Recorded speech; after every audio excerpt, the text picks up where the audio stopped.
This is Lord Thaddeus Cray. What's this one going to be about? Well, man of my word where I can keep it. I said I was going to do the different types of dogman. I meant that. This is what this is. Go ahead and buckle up. This one shouldn't be too long because I've kind of gone over the subject of dogman before, but I haven't really put too much out there when it comes to the different types. I was kind of blending them all together. This is simply a little bit of an expansion on earlier videos that I did, and some of the things that I believe may have changed since that time, of course, since back then, because it's been several months, if not a little over a year, since that period of time, so bear with me. Now, where exactly does Dogman come from? Well, Dogman obviously comes from different parts. I believe very firmly that it's not just one culture or one area they've been spotted. It's common knowledge by this point in time that these creatures come really from all over the globe. That's kind of a given. But I'm going to bring up across, or up to your perception, where some of the stories have come from. I did one on the Cynocephali before. This, of course, was different Greek accounts of different types of creatures that they interacted with. I do believe they even had some interactions with beings in Egypt of similar type of report or description. You know, canine heads. And that really brings into what I'm going to be talking about this round. The Egyptians have many stories of creatures that have animalistic features, or animals that have anthropomorphic features, which would be, of course, like human beings of some sort. And of course, it's not just of dogs that these deities were truly consisting of. But I'm going to definitely focus just on the one, Anubis. Now, what was Anubis's role? Think about it. He was the one that would pretty much, if I remember right, he was not just the one that would take you across to the realm of the dead. I think he was also the one that judged those who had passed. And the Egyptians, their honor code is actually not too different than that of different other cultures, leave it at that, including biblical. I mean, there were definitely some vast differences in belief system. But what they considered right and wrong, actually, there's some major differences, but not too many. So what Anubis would do is he would be the one who would judge the deeds of a person.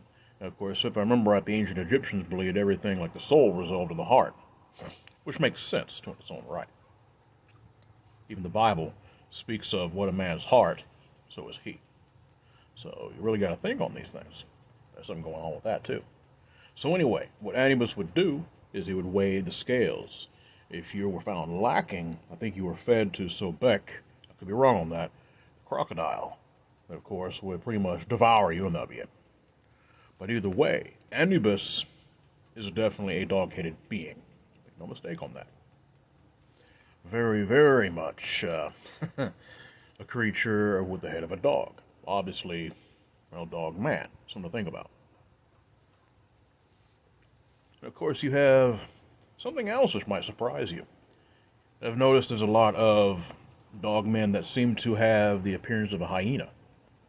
I'm going to bring up something to you about that. Something to think on with this. And that is, bear with me, because my pronunciation of African names is pretty bad. But it's spelled, I think, B-O-U-D-A, Bouda, or something like that. And this was a being very similar to the skinwalker, or the werewolf of Native American lore, and of course Western, European, etc., etc.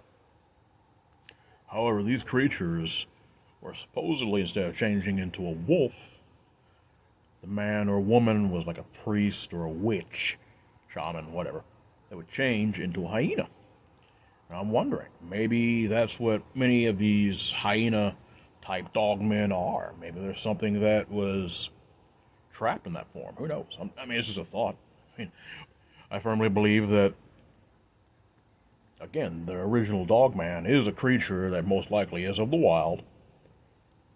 Of course, they've probably been cooked up in labs. Of course, DW brings up a very big one. A lot of it's demonic manifestation.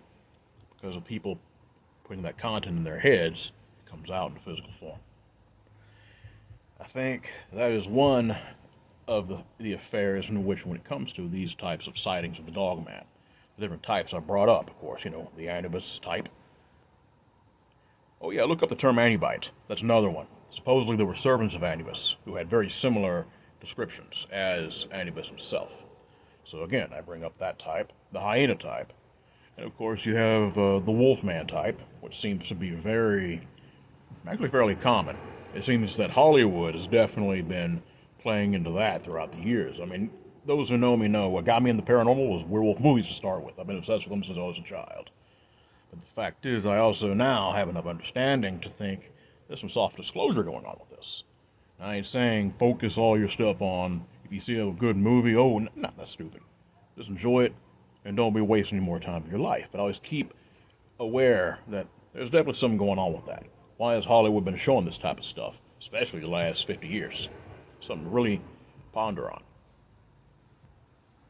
I believe very firmly that's just simply one example of what I'm getting across. The Wolfman type. And of course, you have the types that look like Van Helsing, a werewolf. And of course, I love that movie. Of course, the others that look like Underworld. Now, I'm trying to figure out here. I'm wondering if people who are basically saying, oh, this is a werewolf, maybe they're hiding it behind that lore and actually trying to do a soft disclosure of what some of these types of dogmen look like. It's really something to think on. It's very easy to get confused. I wonder why that is. It's definitely something I believe that's intentional by those in power. They're trying to pass it off as entertainment, which of course it is, great entertainment. Hell, this video is meant for entertainment. But it's something beyond that. Don't ever kid yourself. I say that more than once. There's always a fact behind every fantasy. I'm just going to kind of leave it at that. Now, I have heard of types that they look almost like a weird, like a Bigfoot, but with the head of a dog or some type of canine creature. I believe firmly that was probably something cooked up in a damn laboratory. And I think such things like that they're a problem. That right there fills me with dread, real talk. I mean, something that's abnormal and not known, but we see it in nature eventually. Of course, that's going to shock and awe everybody, but it'll eventually possibly be accepted. Something like that is something I hope to never see, and I mean it, because that ain't natural. I'm just going to go ahead and leave that out there. And of course, the type of demonic manifestations, I've dealt with enough of that. I ain't needing help. So whoever wants to see something like that, you have fun, Slick. I don't. But that's another type I'm going to definitely leave for last. People don't understand how the mind really works. I've said it before. I'll say it again, like with Slender Man.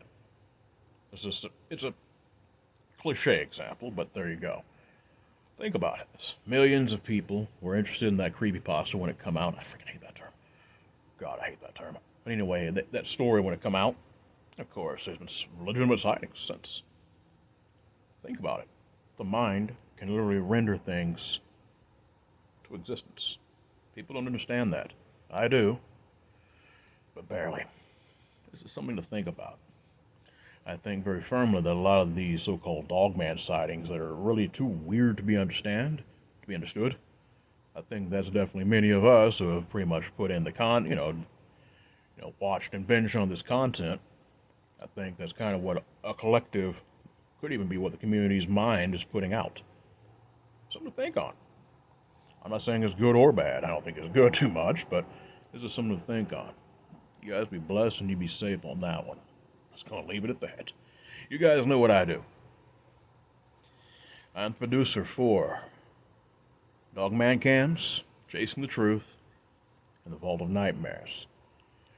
If you have had any sightings or encounters with a cryptid or anything paranormal, hit me up. My email is wesvick, WESVICK, at dogmancams.com. Or leave something in the comments, or hit me up in Messenger. You guys know who I am by now. I'm not exactly that less known, if you get my drift. So hit me up, and I'll make sure you definitely have the chance to tell your story. Be blessed and be safe, truly.